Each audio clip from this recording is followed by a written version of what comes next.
See this mug, it says self-love, baby, self-love.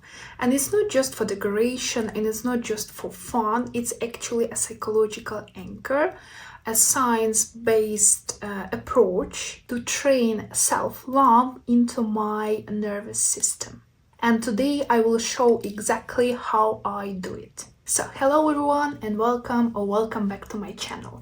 Today I would like to talk about science a little bit, especially psychology, psychological tools in terms of establishing a self-love.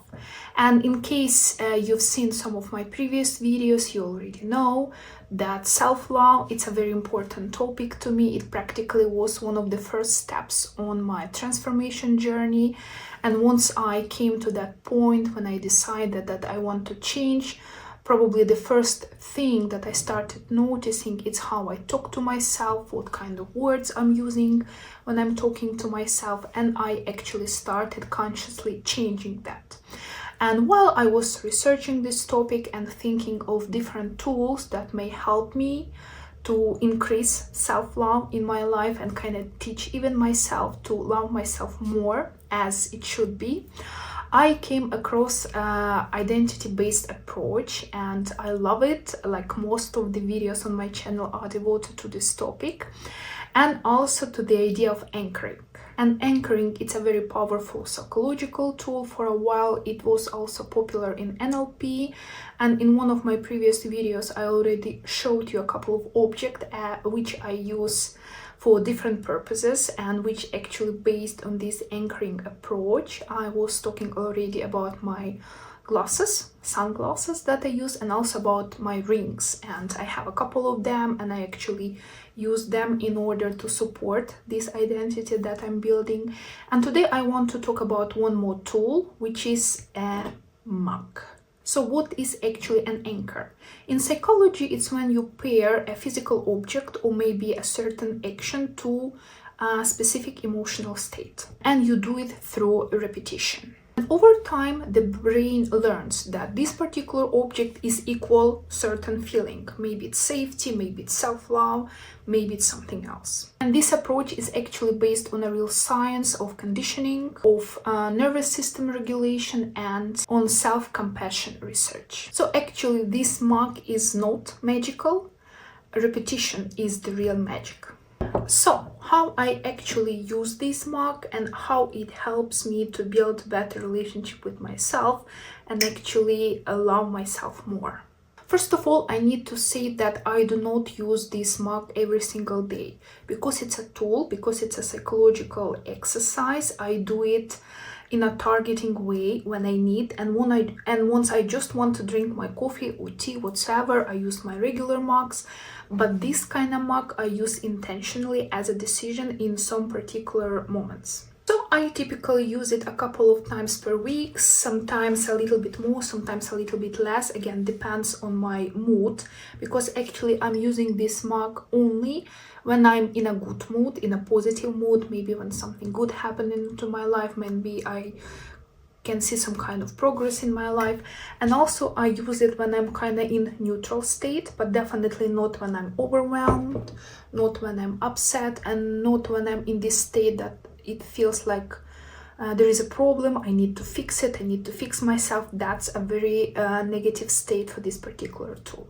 Because actually anchors work in the best way when our system is calm, when our system is kind of regulated, and it's definitely not when we sad, when we are bothered with something, and when we are overwhelmed.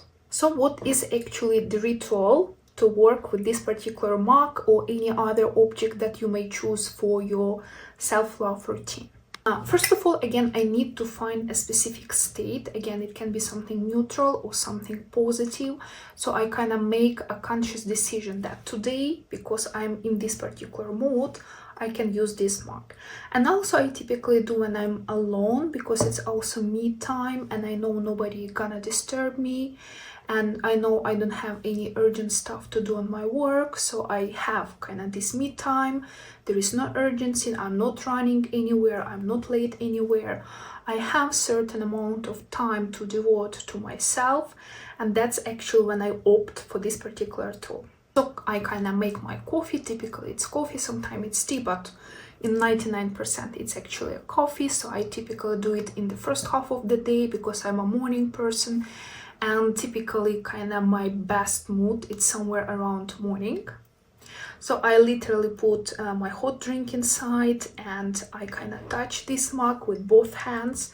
And it's actually very important to do because for our nervous system, warm hands, it's actually safety. It's a signal for nervous system that we are in a safe place.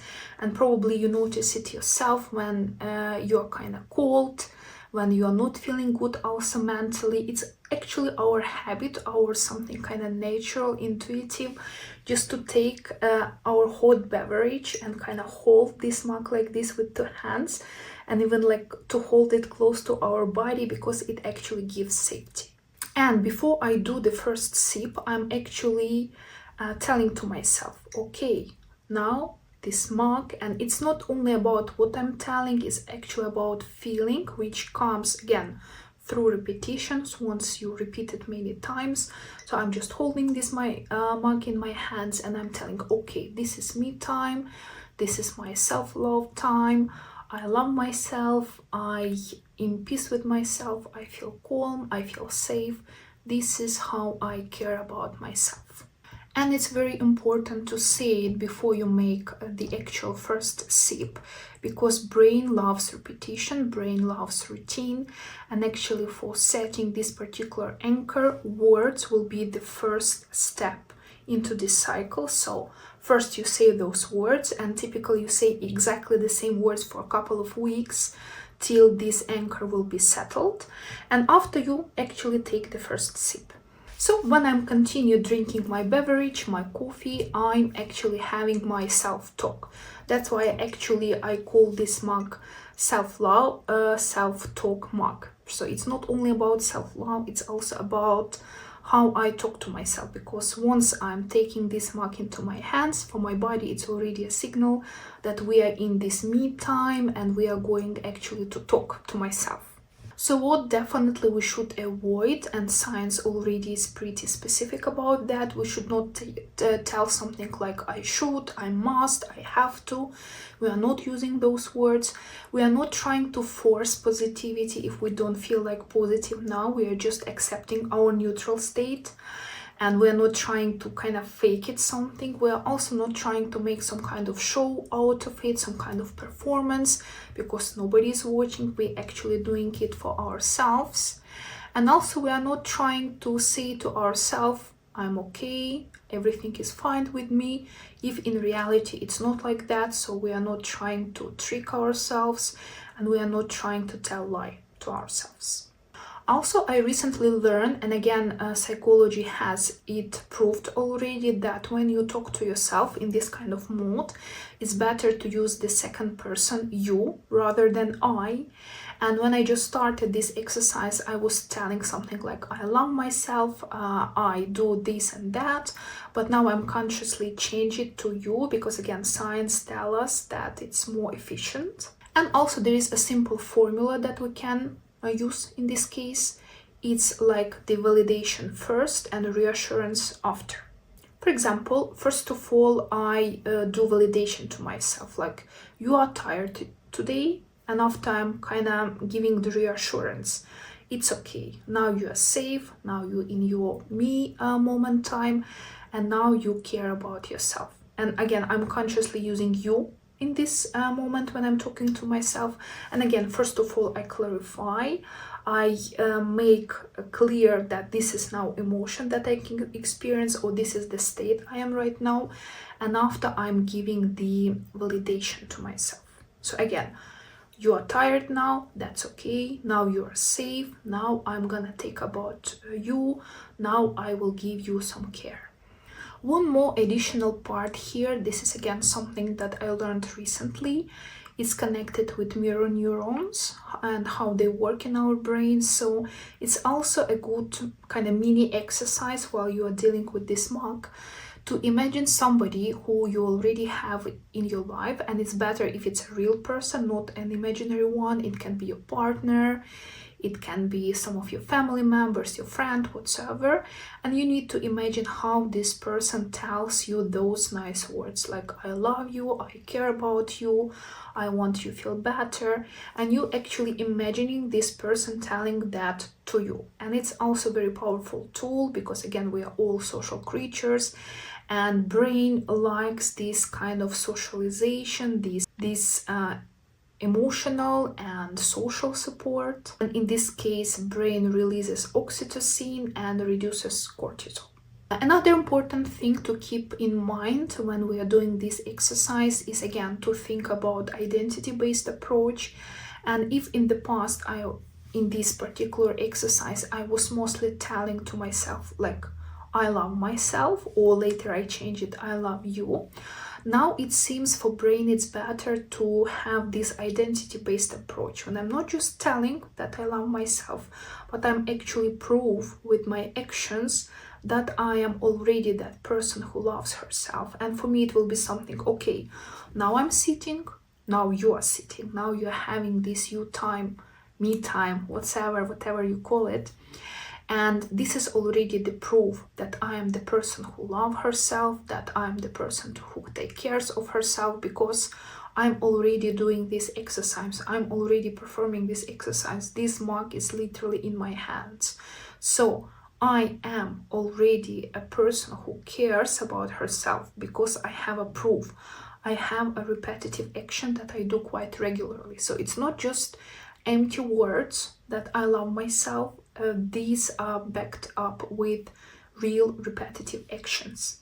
Also, it's important to include in this exercise a real support for our neural system, because it should be not just how we think, that kind of we love ourselves, but what we actually do and how our body feels. So again, these science recommend to do a couple of things while we are performing this exercise. First of all, we need to try to relax our shoulders, especially when they are a little bit like intense, like stressed. Also, we need to release the pressure in our jaw because it's also important. And again, while we are holding the mug with both hands, we feel this warm feeling on our finger. It also already a signal for our neural system that we are safe and we are okay. When I'm actually paying attention also to my body, to my shoulders, to my jaw, to my fingers, it's also a sign for me, for my body, that I'm safe, I'm okay.